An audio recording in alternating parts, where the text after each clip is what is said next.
Bonjour Julien Audoul, bienvenue. Bonjour. Vous êtes député Rassemblement National de Lyon et porte-parole de votre parti. Cette journée va être marquée par un événement pour la nation, l'entrée au Panthéon des époux Manouchian. Ils entrent directement au Panthéon.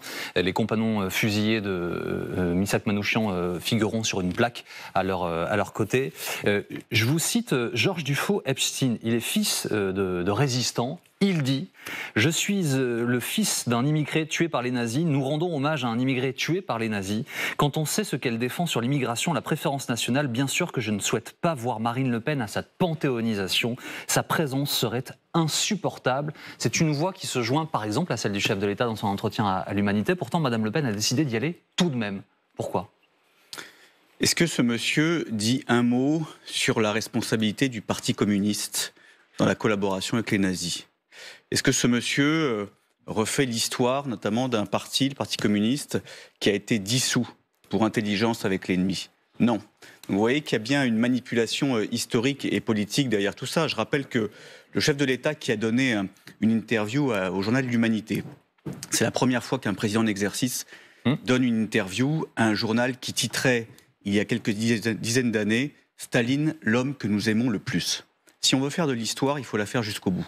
Et très clairement, la présence de Marine Le Pen, elle est totalement légitime. Elle est la chef de l'opposition nationale. Elle représente plus de 13 millions d'électeurs, 88 députés. C'est un hommage national. À la fois, évidemment...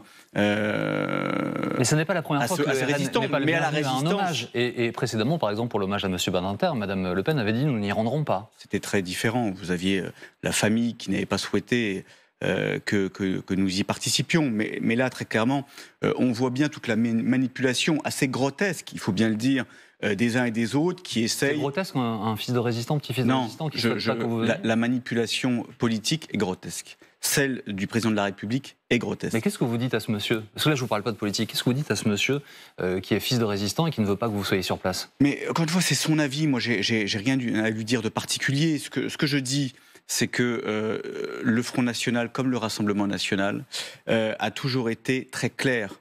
Je rappelle que le seul parti qui a été dissous de notre histoire récente, c'est le Parti communiste. C'est le Parti communiste. Est-ce que vous assumez l'entièreté de l'histoire du Front National ? Mais vous savez, j'assume tout. Et comme disait Napoléon, de Clovis au Comité de salut public, moi j'assume tout, il n'y a aucun problème. Mais dans ce cas, si on fait de l'histoire et si on essaye de décortiquer, j'allais dire, la jeunesse de chaque parti politique, il faut le faire jusqu'au bout.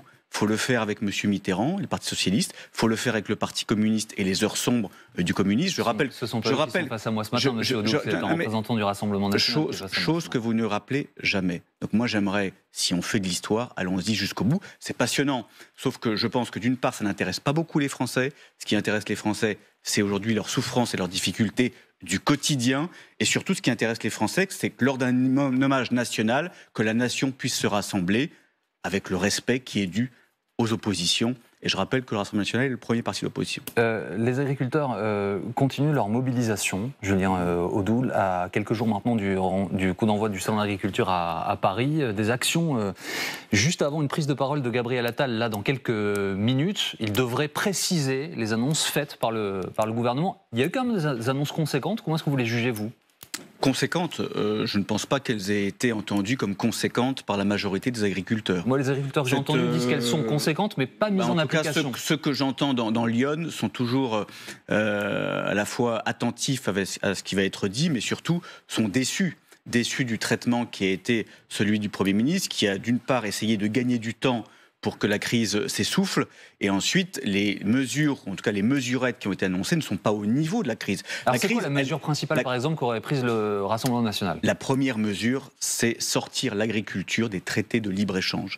Jordan Bardella a souhaité qu'il y ait une exception agriculturelle française, c'est-à-dire que l'agriculture, qui est un bien national, qui est à la fois l'outil pour assurer notre souveraineté alimentaire, la santé publique, le revenu des agriculteurs qui façonnent nos paysages et nos terroirs, que l'agriculture soit sortie de ces traités de libre-échange, qui les mettent en concurrence avec des normes... Le traité de Mercosur n'entre pas en vigueur, demande du président de la République.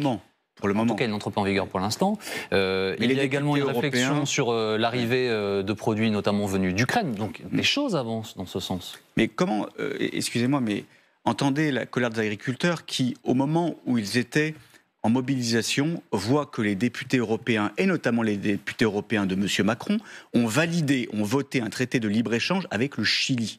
C'est-à-dire qu'au même moment où les agriculteurs disent qu'on est écrasé par la concurrence déloyale, par les normes, par ce mondialisme, on signe et on continue de signer l'arrêt de mort de l'agriculture française avec on ratifie, un traité. Et on fait entrer en vigueur ? Mais ça a été voté il y a quelques semaines, ce traité avec le Chili.